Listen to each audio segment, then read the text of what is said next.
In Matthew 4:19, Jesus says, "Follow me, and I will make you fishers of men." Join us in this conversation as we discuss following Jesus, leadership, and doing life with others. Welcome to the 419 Disciple Makers Podcast. Hello, everybody. This is Beth Laurie, and I am back today sharing with you on the 419 Disciple Makers Podcast. Many of you know that Mark Danzy and I work together in disciple making here at Mount Pisgah. I prefer to be behind the scenes support, and he is excellent at teaching, speaking, and being funny. Lately, God is pushing both Mark and I outside our comfort zone. Mark is being called to be the CEO of Narrow Gate. It is a great disciple-making organization, and we are super excited for him. I've been asked to co-host these podcasts. Mark will continue to do some, and I will do some, and we will do some together. We're moving to a every other week podcast model for the next season. As we listen to God and as He tells us how He would like 419 Disciple Makers Podcast to become, how it would be a place where we talk about the things that glorify Him. So we ask that you would please stay subscribed and share this with your groups. The good things about us getting outside of our comfort zone is that it grows us. We depend on God and not ourselves. So may it be so today as we talk with disciple makers. And here we have with us is Mickey Lyons. You guys who have been around Mount Pisgah know Mickey for sure. He has been here for quite some time. He is the Director of Technical Ministries here at Mount Pisgah. He is behind the scenes on almost everything that is done, and he is also in front helping us with many of the activities as we plan and prepare for not only worship, but weekly activities and events. And we are super grateful for Mickey. But what the thing you may not know about Mickey is he is also a disciple maker. He has had years already of helping others see Christ, and his journey is a beautiful story. So welcome, Mickey. Thank you for having me. Thank you. We're very glad to be here with you today. And so I would love it if you could just tell our listeners and myself a bit about your journey. How did you get to what you're doing today? Wow. I'm honored to be able to share that, and thank you again for asking me. I guess I can just kind of start from the beginning almost. I grew up in a Christian household. My mother and father instilled that in me at a very early age. As I grew up and got into my teenage years, I was involved with the church, and I got into college years, I actually started helping out with the youth group at my home church, Mount Carmel Christian Church. And I found myself leading the student band, and then the youth minister left. And then that was the first time I think that I felt like a call to ministry, because I was getting out of college and I was thinking, okay, I'm a journalist. I have a journalism degree, but if this is where you need me, then that's where I'll serve. And I remember applying actually for the position and didn't get the position there, but continued to be an interim youth minister as they looked for that. And during that time, one of the pastors at Mount Carmel, I was working at Fox 5 as a freelance editor at the time. But the pastor came up and he's like, "Hey, Mickey, I don't know if you'd be interested in this or not, but it seemed like it's kind of up your alley. There's this church that's got an opening for a videographer." I was like, "Oh, that's cool." I was freelance, and this was a full-time position that was open. And so I came to Mount Pisgah and interviewed. I didn't think that I would get anything. I didn't know where it would go. But I ended up getting the position, and it was a full-time gig. I never thought that it would become a career. Wow. I thought that it would be, okay, well, it's better than making, hourly wage and everything. But I found that I loved it. And my mother had always said, just use your talents for the Lord. And so I found myself able to do that in ministry, not just as a youth minister like I was kind of doing back at my home church, but really in the area that God had gifted me. I had been doing video production since, the early 90s through school, and then went on. I was one of those that knew my major, never changed it, had a direct focus on journalism and video production. And here I was able to use the education that, God had, provided me to to use it for Him. So that was a blessing in and of itself. Getting into how that pertains to discipleship, I found very early on that investing in people is really where it's at. You can know how to do everything, but it's the relationships that are what's going to bear fruit. And so I remember I started at Mount Pisgah in 2005, and it must have been just maybe the next year or so, but a teacher in Mount Pisgah Christian School came up to me and said, "Hey, there's this kid, he doesn't really fit in, doesn't really want to be part of the school play, but could he hang out back here with you in the sound booth?" I was like, "Sure, yeah, absolutely." And I won't share his name because I haven't asked permission, but he's a special guy. It's fifth grade, and he started, and we did the school play. And I remember having to walk out of the room for something. I just be like, okay, if a microphone starts to feedback, just hit this button, And I just gave him the simple, don't let it blow up speech. And then I had to walk out. I came back and this kid had mic cues written out for every character of the play. And he had all these buttons set up for mute groups and light cues. He was just like a sponge, just absorbing it all. And so what I found was that was my discipleship. That I was able to walk with someone, whether it be a kid or any of the adult volunteers that were involved in technical ministries, but walk with them through life and to have long-term relationships and it not just be something that was, I met you right away. It was something that lasted. And I found that was always my draw to youth ministry, was that you're able to talk and instill in these kids in one of the most influential parts of their lives. And to have a long-term relationship, whether it be from 5th to 12th grade or, from an adult standpoint at any point. But to have those relationships that are deep and that last a long time, that you can really invest in.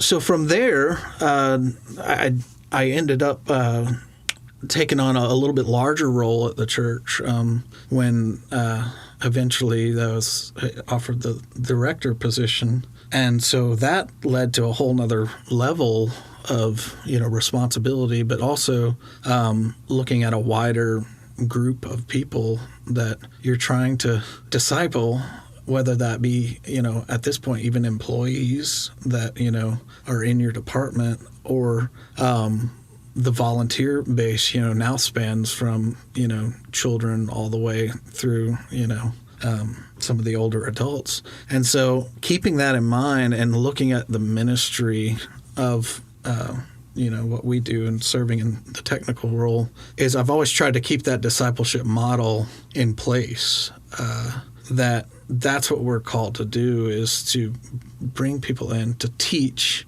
and then deploy. And in theory, that goes right along with the multiplication factor of discipleship, only we're doing it on a technical level. I don't want it to just be technical. I want them to get fed spiritually in the process. But for me, it's really rewarding to see people use their spiritual gifts to help others engage in worship. And so whereas they're giving of their time and their talents, it's helping others, hopefully in their spiritual walk as well. So that's amazing, because what I hear you saying is that they came in to volunteer. They either have an interest or they already have some skills in helping people, doing technical activities, and you realize that while they're there, while you guys are sort of shoulder to shoulder doing things, that you can invest in them, that it could be a place where you talk about other stuff in life besides just the technology that's around you. You came at it from a relationship. You were seeking to have something deeper with them. Yeah, and I think that's where the bonds form. That's where the trust comes from. I'm not necessarily just sitting there talking about a camera or, hey, we got to hit this light cue. It's how was your week? What are you going through right now? How can I pray for you? So again, it's teaching and then doing life with them, even though, at most of the time this is in a church scenario already, but just sharing life with them, and hopefully they know that they can call me at any time. We can meet and get. Well, I'm the exception to the rule with Christians is I'm not a Starbucks guy, but most people say or get a coffee, but I'm like or get a burger. But but just to know that we can have a relationship that's not just based around Sunday morning, making sure that all the cameras go right and all the buttons are hit right. While that is important, because we are helping others engage in worship, we want to do an excellent job of doing that. The people involved is a really special thing to me. And isn't it neat that God can use our spiritual gifts? No matter where we are in our walk, right? He sees that potential in us, and we can start giving back early wherever we are. But then that you made it a place for them to be known and cared for. That's shepherding. That's pastoral care. That's discipling. Yeah, that's beautiful. Yeah, and that's I learned that from being here as well. It's something that started before I necessarily was part of a discipleship or a covenant group. I knew, but I remember my schedule getting so busy that we were talking about new discipleship groups and things like that. And I'd gotten married over the time that I started here and had children. And I remember, there's always been this try to balance, work and, faith and family. But I remember going to Mark Danzy and we were talking about, hey, we kind of want everyone on staff to be involved with this stuff. And it wasn't a hard push then. But I went to him and I was like, look, I want to do this. I want to, as a leader, I want to model it for everyone else, but here, look at my calendar. Where am I going to do this? And it's kind of almost being frustrated with it. It's like one more thing we're trying to add on, and I'm trying to do this and that and still see my wife and my kids. And where am I supposed to do this? And he said, well, hey, man, you should, if any of y'all know Mark, he's always the constant positive. But it's like, I'm actually starting a group for, some guys that are real busy. And so we're only going to do it every other week. But we're going to do it for 2 hours. And it's going to be at 6:30 in the morning. I'm like, oh, man, now I don't have any excuse other than being lazy. Okay, I guess I'm in, I'm in. So, all right. And that was the kind of jump that I had and how I got into a discipleship group. And I spent 3 years in that group with Mark and some very, very wise men I learned so much from. And it was a very diverse group, You had everyone from, guys that were ringing the bell on Wall Street to me, So quite a wide range, but there was so much wisdom in that room. And it was a level playing field, though. So I think that I certainly just opened my ears and tried to soak up as much knowledge as I could, from that group. But I also saw modeled through that, how do you do a discipleship group, And I remember going through it, and when we got to that third year, and I always kind of knew that was the goal, was to disband and multiply. But when we kind of got to that third year and Mark started saying, okay, guys, we've done this. We've talked about this. We've gone through and done, your spiritual journeys. We've gone through and even wrote out plans as to if you were running your own, how would you do it? What else do you need? And it was like, I think we're coming to the time where we need to disband. I remember that kind of being like, but it's already ending? Okay, I'm not sure if I'm ready yet. But yeah, this totally, okay, I look back, it's been 3 years, okay. And so then it was on to the next step. And there was a break in between, so that was good. At least, you know, had like a couple months. But then, you know, Mark didn't let up either. He's like, all right, we're starting up new groups, you know. Hey, who are you going to do it with them? And so I ended up becoming a co-leader of a group with Graham Garrison. And he's been a great leader, and I've learned a lot from him as well. But it was a good way for me to ease into, you know, the multiplication factor and get a little bit more confidence built up around, you know, leading a group. And what I've found, and what you've heard over and over on this podcast from multiple guests, is that you're really just a facilitator, that the Holy Spirit's doing the work. And so with all of the resources on 419's website and plenty of the other ones that you've heard from on this podcast as well, you're really just helping the conversation along. And there's growth in it. And sometimes I remember getting nervous, you know, it's like, oh, it's my week to lead. And, you know, I'd read up the night before, and I'd be prepared and all this, and, you know, okay, when we get to this, then I'll ask this question. And I remember starting to do it for the first time and lead, and I was nervous at first, and the call just kind of melted away because everyone just started talking and sharing their perspective. And really, when you have good leading questions that aren't yes or no, you know, that include everyone, first of all, it's fulfilling. You get to hear what someone else's perspective is that you might not have ever thought of. But it also makes them a part of the group. It makes everyone a part of it. And it wasn't nearly as scary as I thought it would be. So that's kind of my into discipleship groups kind of. Okay, so I just love that. And I want to pause for a second here and just notice what God did, because you started from, there's no way. Like, look at my calendar. It's packed. And I know this about you to be very true. Like, you're here all the time. You're working your tail off. You're doing all these great things for the Lord. But you were sensing this, like, I'm willing, Lord. I just don't know how it would work. And then He provided a time that I'm sure gave you up a few, some sleep, got a little neglected there, but for the most part, didn't take away from your family or didn't take away from something else. And then He placed you in a group that it sounds like you were very safe, you felt encouraged, you bonded well with these other men that were in your group. And that's what God does. Like, He puts these groups together. Like, we try to make it sound like we need to do something, but He's working all the time behind the scenes, knowing exactly what Mickey needs and making it the right time, the right place for it to work out. And then from there, you know, just hearing you even talk from the beginning of, okay, now I'm in it, to, oh my goodness, it's going to end. And like sensing that it would be over, but it doesn't sound like it was that long until you had another group of very wonderful men that you're now with, and that you feel that you're in the leadership role, like you have to have some answers, but really the Holy Spirit's just doing all this work, right?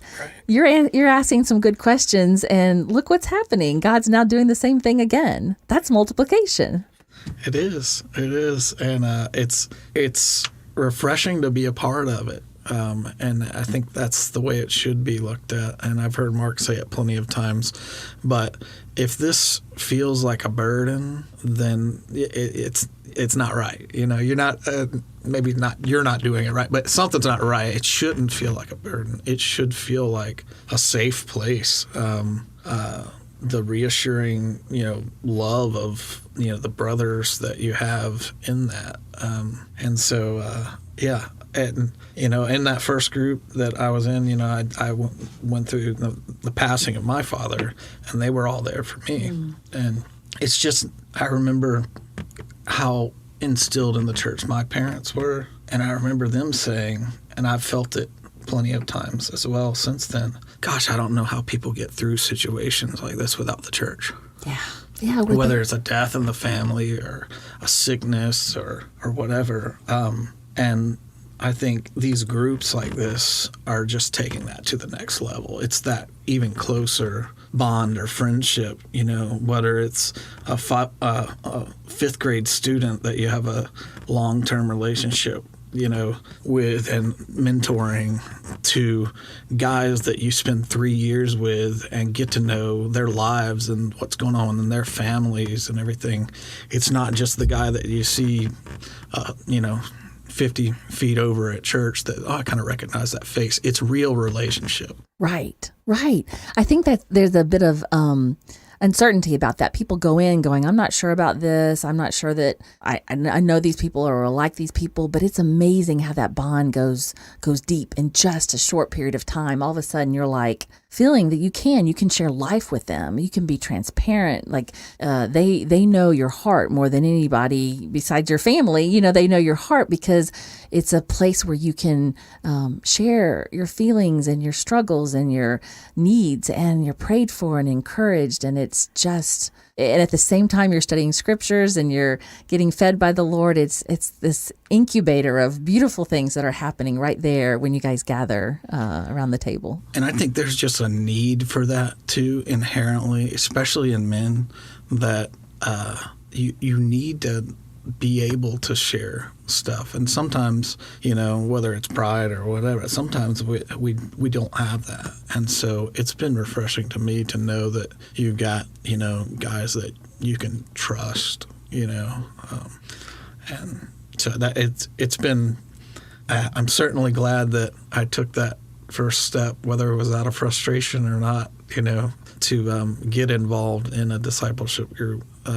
Because it's definitely been a positive thing. Yeah, and I'm glad to hear that. Not only did you say yes, but I'm also really glad to hear you say that men need that, because I work with the women, but I hear that a lot. Like I had one lady who was like, "Of course I'll lead a group.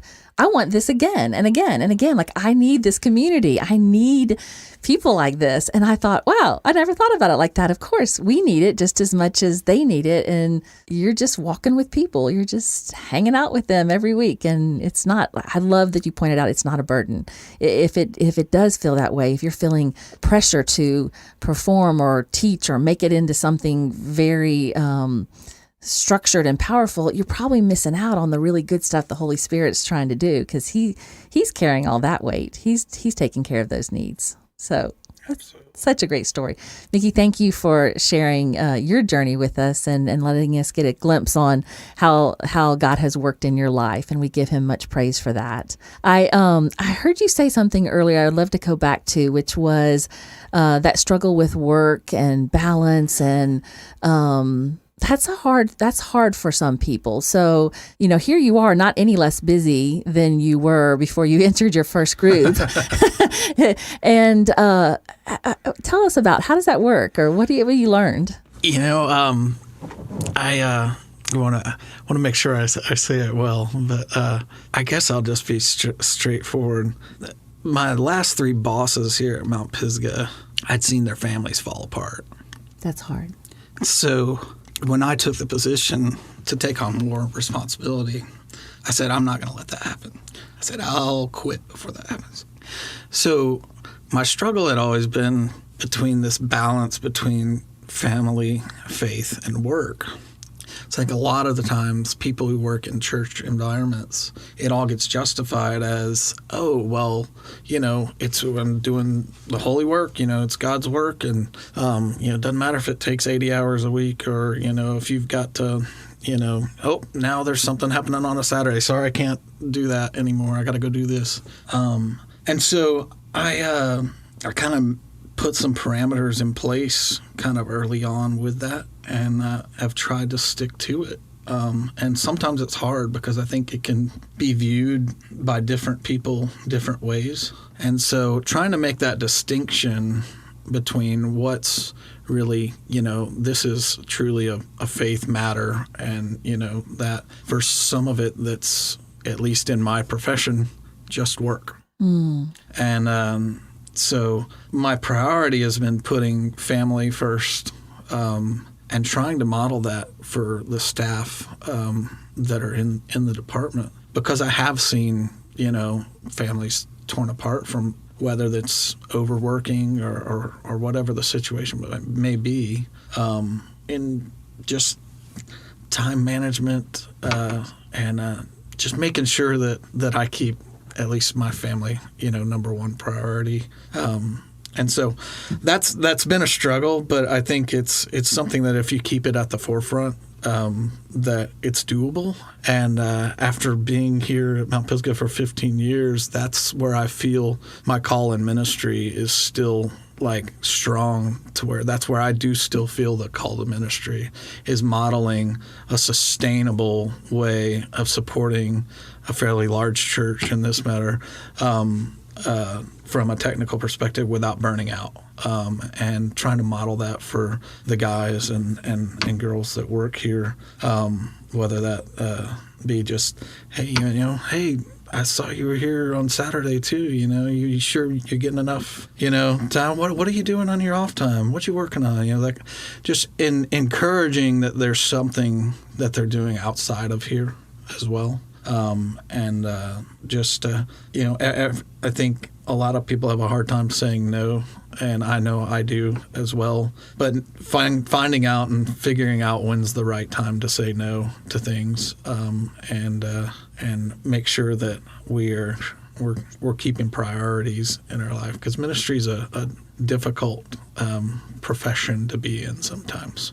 Yeah, I think you said that very well, because it is easy to say, oh, well, that's for the Lord and that's for the Lord.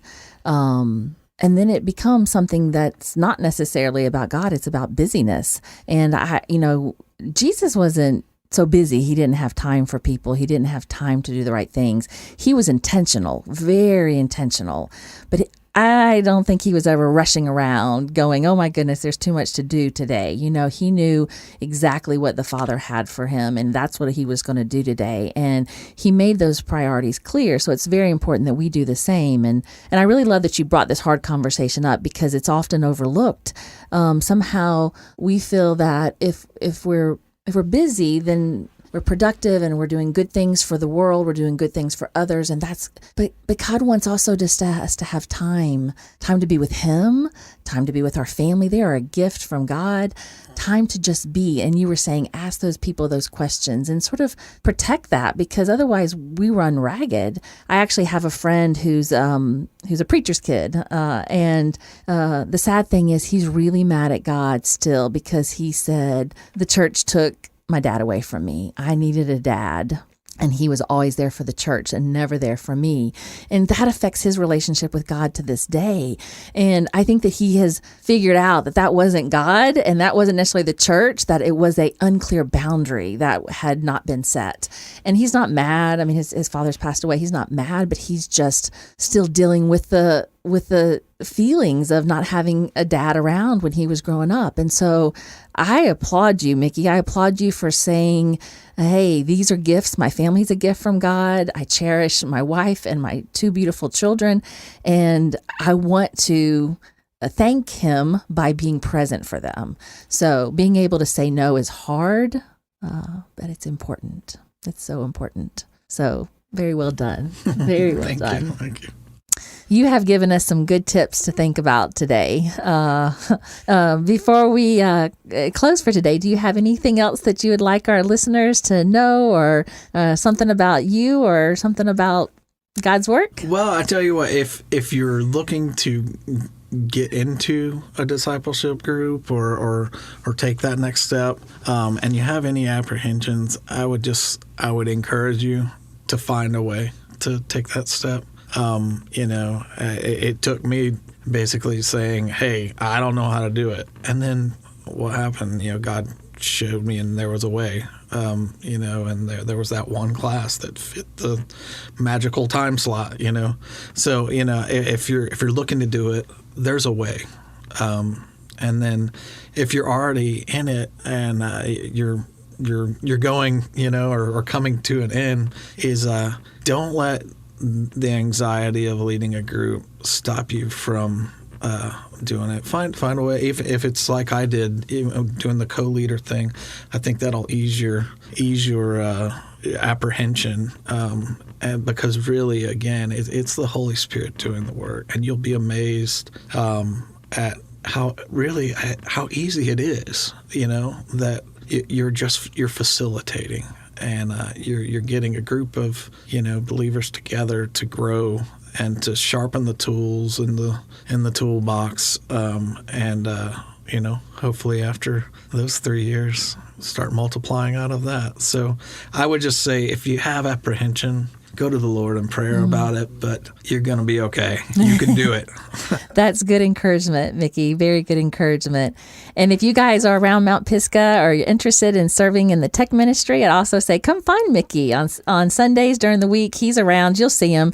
He's got a big smile and he's got a tech ministry shirt on, and he's always here to help and to connect to you. He would be a great person to collaborate with if you're looking to start a group or if you're just looking to serve. He would be wonderful to talk to. So thank you again, Mickey. Thank you for being on our podcast today. Absolutely. Thank you for having me. God bless you. For more information, check out our website, 419disciplemakers.org.